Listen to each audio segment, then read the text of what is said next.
I worry, James, that you know, kids coming through schools and you know, the university sector, parents scared, parents that might be agreeing, you know, they might be centre-right voters, but too scared to tackle the kids and say, well, you're not right, you're wrong, there's no debate in homes much anymore. People are scared of being shouted about, and the fact that the rich are getting richer and they don't care, that they're insulated from all of these issues.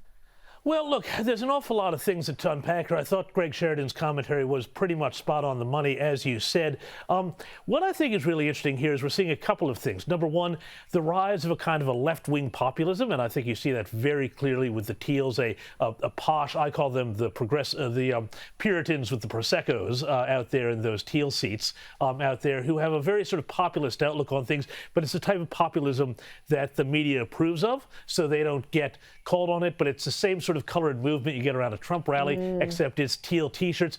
But the other thing, too, there are glimmers of hope in this.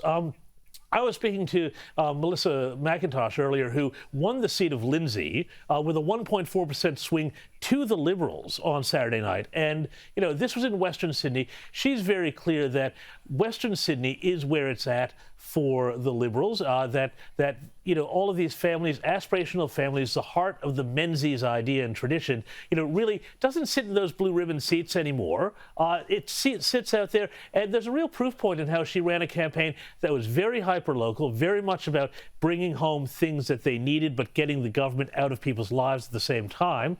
You know, that is a real lesson, I think, and getting involved in these fights about, you know, are we too moderate, are we too conservative? Voters are going to switch off, and they're going to keep the Liberals in the wilderness for as long as it looks like people are looking down into their own navel on this stuff.